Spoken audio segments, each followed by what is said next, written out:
Hello everyone and welcome to another episode of John Matrixx Talks Movies.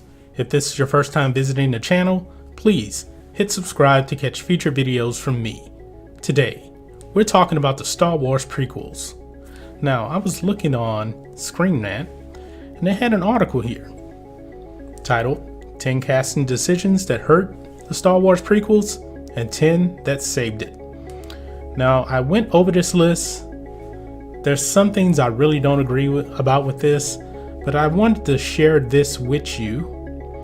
And we're just going to go through each one of them together. This is going to be a longer video than what I usually put out. And it's also in a different setting. I'm actually using OBS this time. So, we're going to start with number 20 here. Actually, let's go a little bit with what they say right here. It says, when fans think of Star Wars, the things that spring to mind encompass the best parts of the galaxy far, far away, Jedis and the dark side, droids and stormtroopers.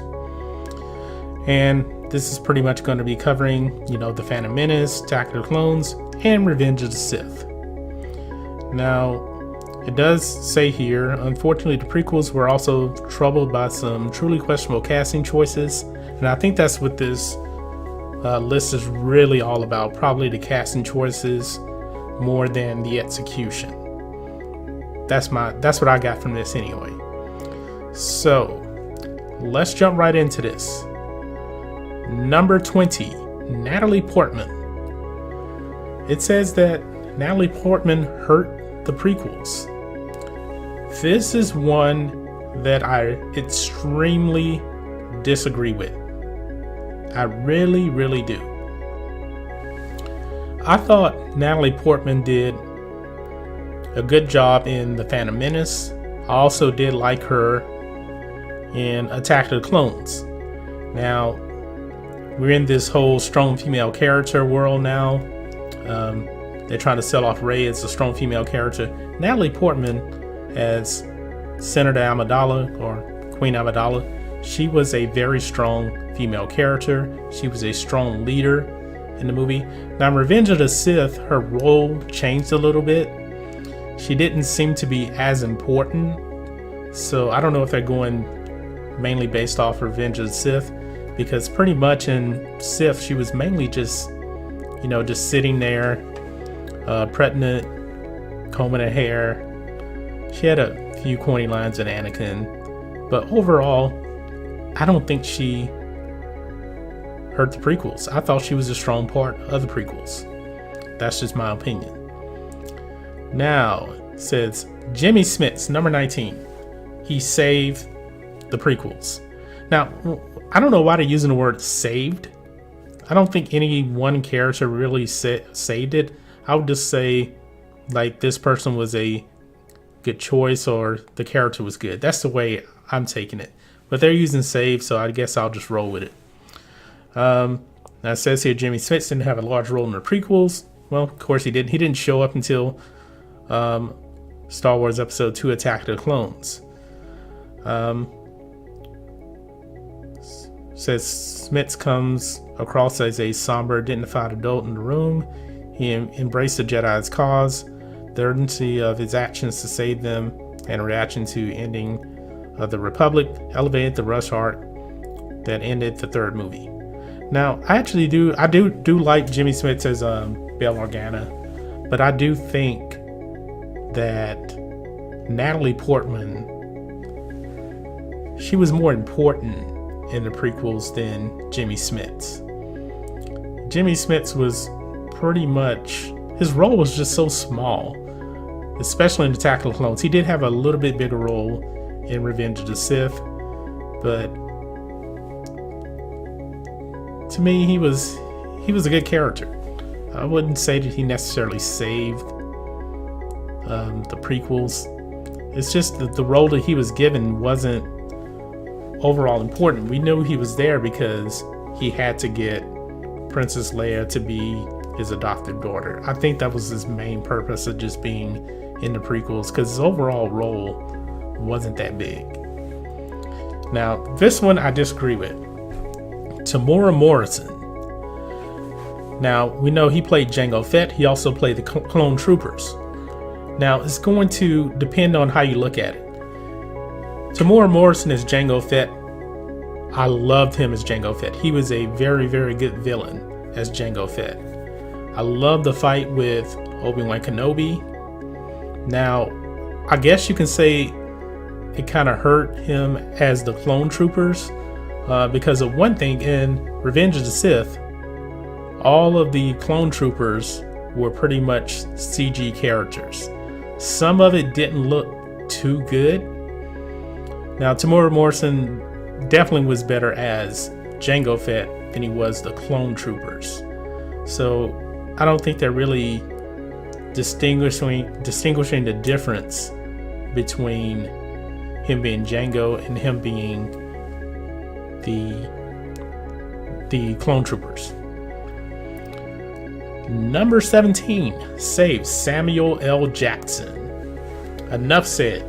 Samuel L. Jackson is just one of the best actors of our time. Now, I did wish that he had a bigger role in, the Phantom Menace and Attack of the Clones.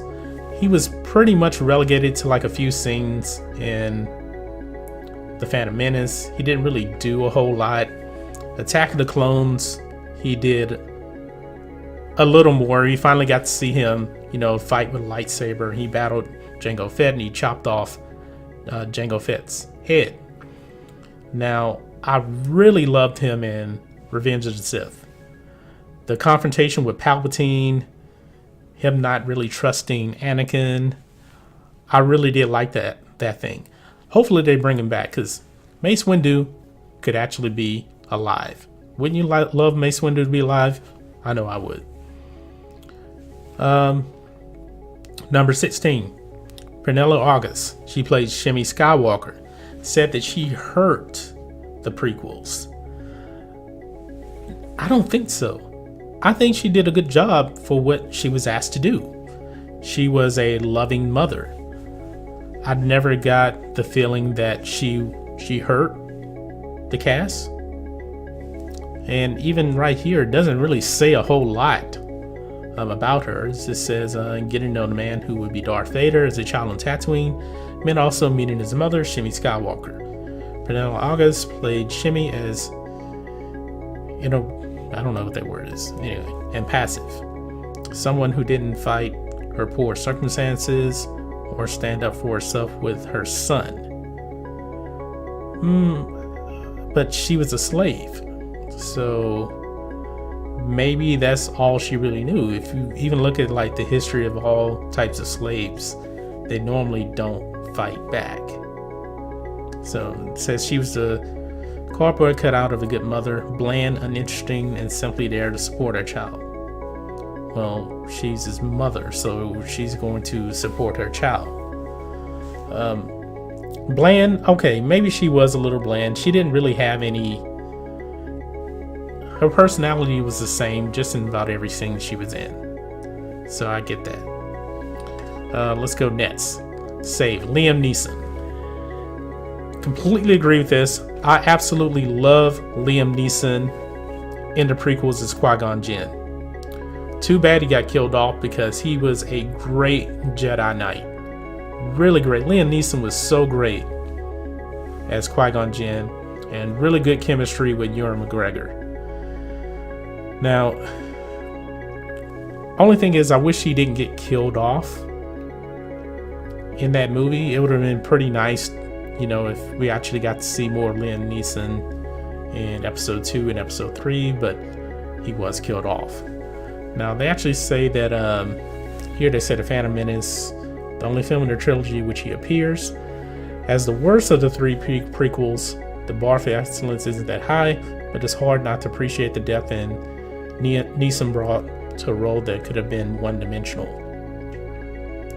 Okay, I actually think that Attack of the Clones is worse than The Phantom Menace, but I digress. That's just my opinion.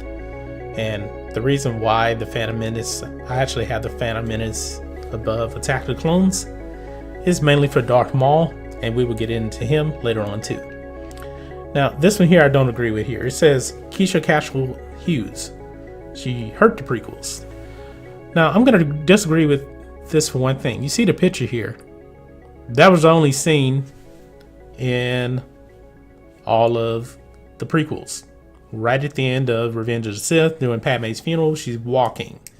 So I don't know how she can actually hurt the prequels. I don't get that. Now, it goes on to say here that Keisha Castle-Hughes was nominated for an Oscar for her first movie role in Whale Rider.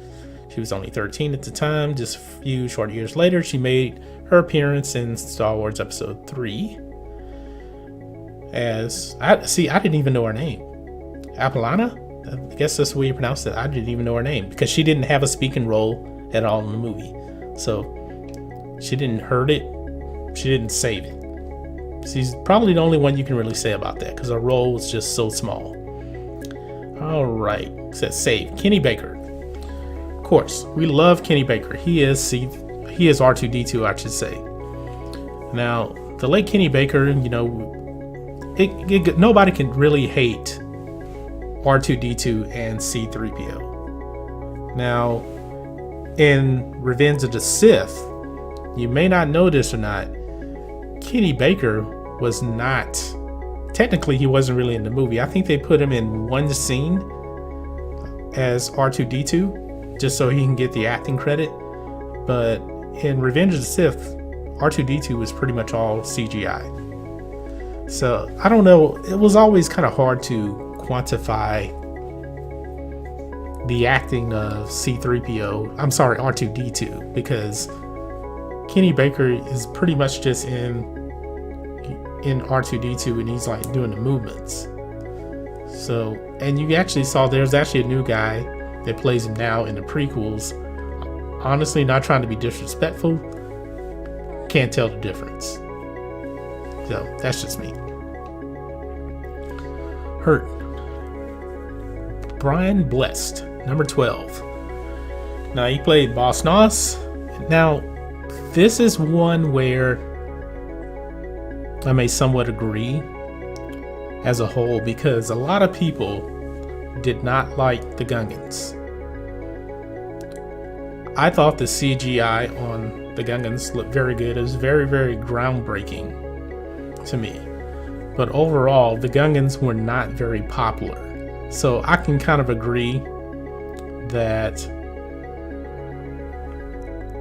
he kind of hurt the prequels. I would say all the Gungans overall, because I don't think a lot of people liked them, maybe except for little kids. So Boss Noss, he was, Misa, I think you were so better than the Gungans. I actually think that Brian Bless did a very good acting job for what he was asked to do. So that's just me. Let's go on. Anthony Daniels, C3PO. I'm not going to spend much time on this. Anthony Daniels as C3PO is always great. He is C3PO. Nobody else can play C3PO the way Anthony Daniels can.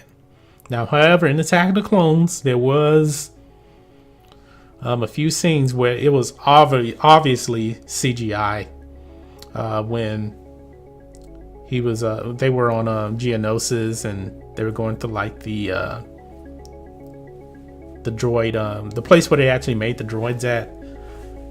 That was clearly CGI, but the voice was still Anthony Daniels, and he was still this over-the-top British butler. Nothing bad I can really say about Anthony Daniels and Kenny Baker as C3PO and R2D2. Okay. Number 10. This is Hurt right here. The guy that played Watto, Anthony Succombie. I guess it kind of goes back to some of the prequel hate. A lot of people did not like some of the characters. This is probably one of them. But the actor did a very good job of playing Watto. Even though Watto is a CGI character, All he really had to do was pretty much just give the voice to it.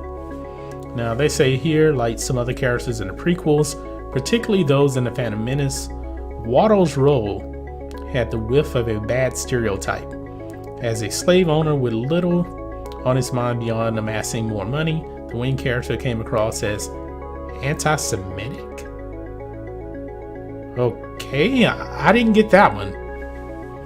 I never thought he came off as an anti-Semite. I don't know if this guy writing this article is some SJW, but to come off as a anti-Semite, I don't know about that. Says as the voice behind the Tordarian, Annie Sucumbi was stuck delivering Watto's lines in a cringe-worthy accent that played up the character's immoral greed. I think the guy played the character well. The anti-Semite stuff, I'm not with him on that. Not with him on that at all.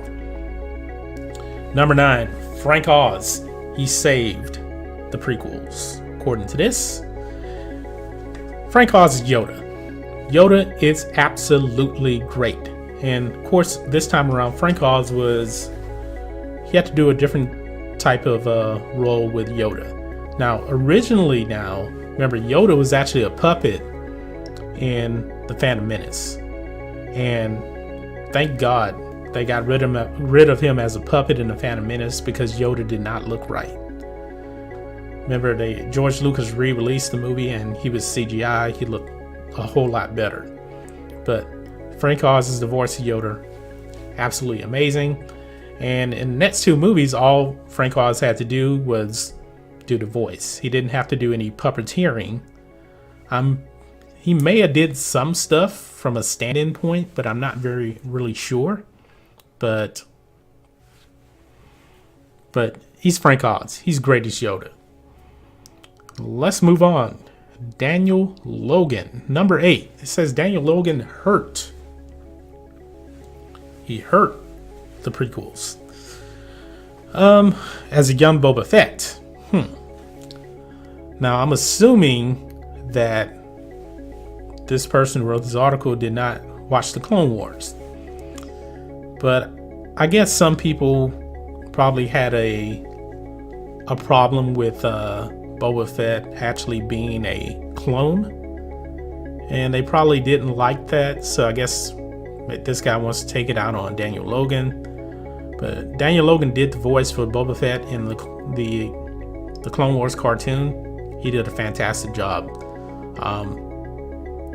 but his role was so small and he was a little kid. I think if you're trying to compare Daniel Logan's performance as Boba Fett to what you saw in the original trilogy, you can't. I mean, he's playing a little boy in this one. I think he did a decent job in this movie, but I was never going to compare him to what we saw in the original trilogy. He has to grow into that character. Okay, say Christopher Lee. Christopher Lee, all-time great actor. He played Count Dooku. And what I really liked about him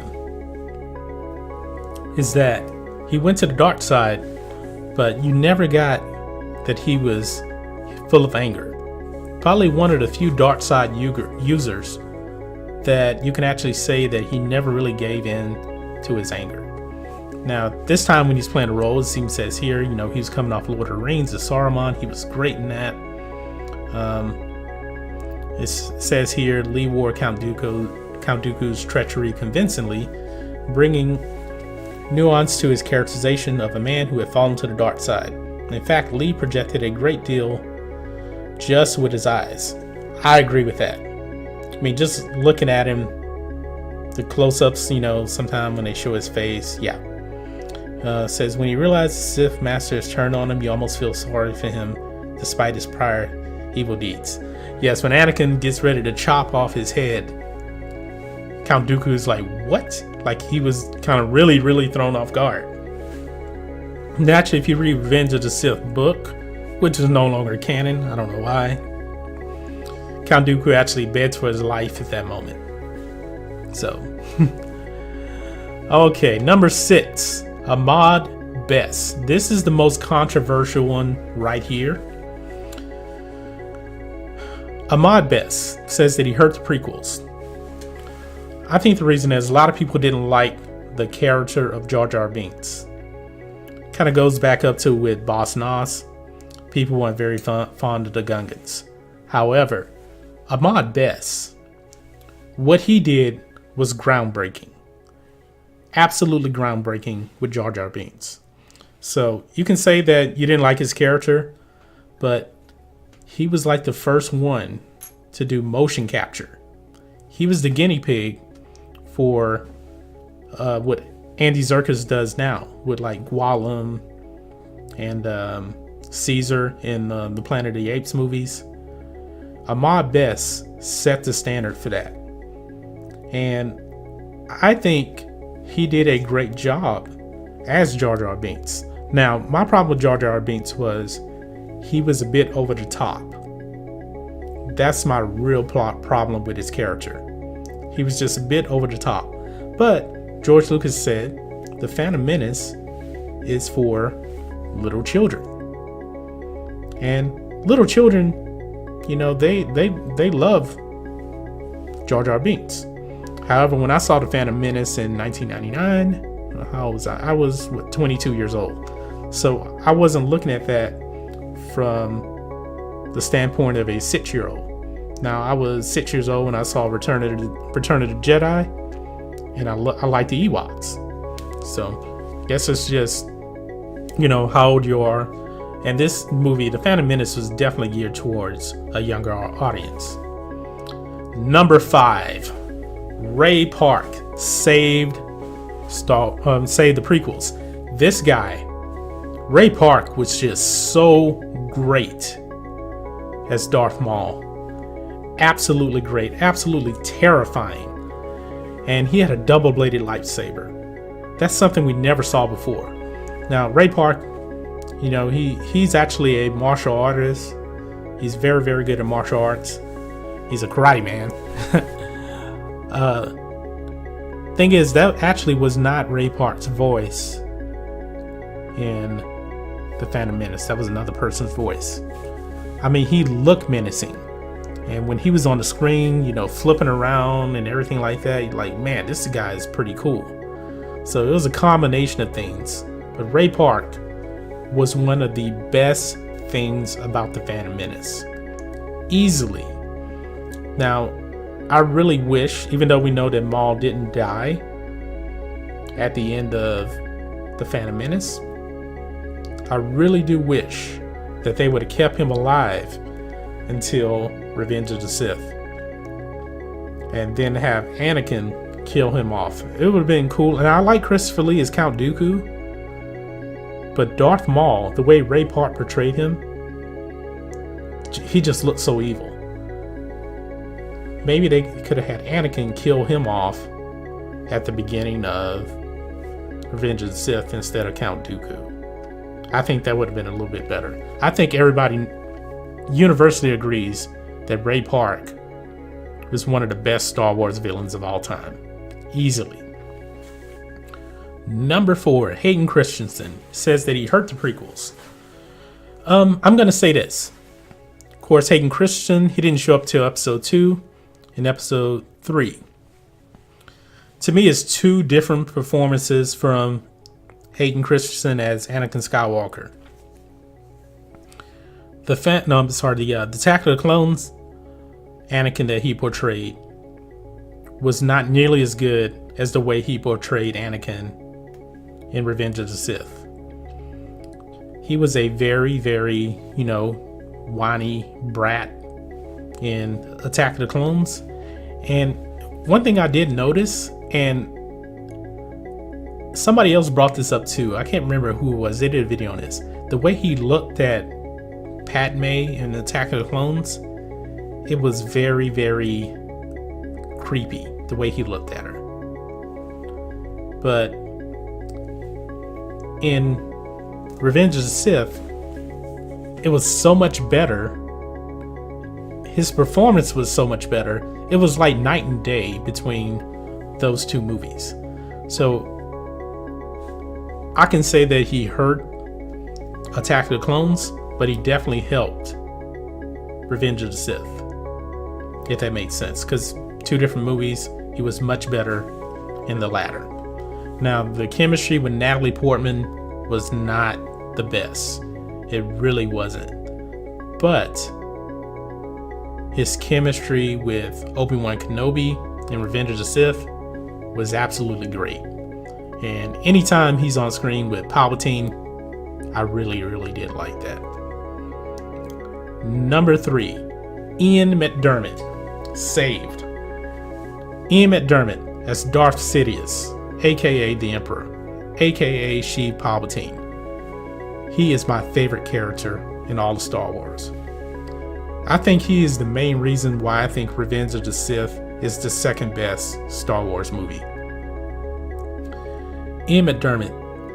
If George Lucas only found this guy in 1980 for Empire Strikes Back, he could have been the original Emperor in The Empire Strikes Back. But it wasn't, and the Emperor in that movie, wasn't very intimidating, the hologram. So glad he got replaced in that. But Ian McDiarmid as Senator and then Chancellor Palpatine to Emperor Palpatine, he had to play multiple roles. He had to play a nice old uncle to a force of pure evil in both movies. He probably had the hardest job out of all the actors in the prequels, because he's essentially playing two different characters. Now, I got fooled so much that I didn't even know, when I first saw the Phantom Menace, I actually did not know that was Ian McDiarmid playing Darth Sidious. I got fooled. So that's how good of a job he did. But he's my favorite Star Wars character of all time. Number 3. Number 2, Jake Lloyd says that he hurt the prequels. Now, the guy even says here, it feels wrong to criticize a child, even if that child is playing one of the most pivotal characters in all of the filmdom. Unfortunately, Jake Lloyd's portrayal of a young Anakin Skywalker came across so poorly, it's hard to overlook how much the trilogy suffered for it. Much like Hayden Christensen's portrayal of Anakin when he got a bit older, Lloyd seemed miscast. He had trouble bringing any sort of life or humanity to his role, and an unfortunate beginning for the character who was supposed to be the centerpiece of the prequels. I'm going to agree with what Mark Hamill said about Jake Lloyd. People treated Jake Lloyd so bad. And all Jake Lloyd did, he did exactly what George Lucas asked him to do. He portrayed Anakin as seemingly like this naive, young, all-loving, want to do everything right. And poor Jake Lloyd, his life is just falling apart so bad. I mean, he said that even when he went to school, kids made fun of him because of Star Wars. Star Wars basically wrecked his life. So, but I don't think, this is what I actually think. I don't think Anakin should have been portrayed that young. If they would have started with Anakin at the age he was in Attack of the Clones, that would have been better. Because in Attack of the Clones, I believe he's like 19 years old. I think that would have worked better. It would have probably came out better with the fans.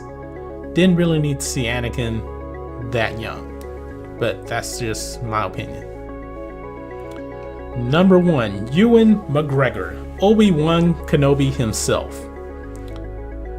Now, he was pretty much the only character that was playing a major role from the original trilogy with Obi-Wan Kenobi. He's playing a younger version of Alec Guinness's Obi-Wan Kenobi. People fell in love with this guy. He is such a great actor. And when in Revenge of the Sith, when he actually struck down Anakin and he said, you were the chosen one. It was said that you would destroy the Sith, not join them.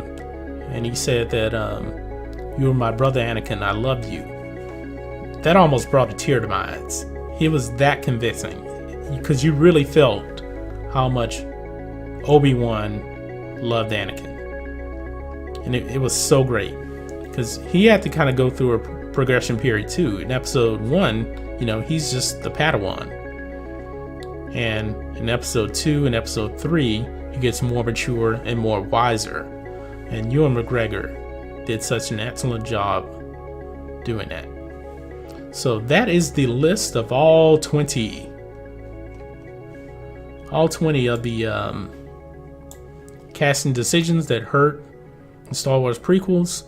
Some of them I agreed with, other ones I didn't. Really got caught by surprise by Natalie Portman. The ones I completely agreed with: Ewan McGregor, Ian McDermott, Liam Neeson.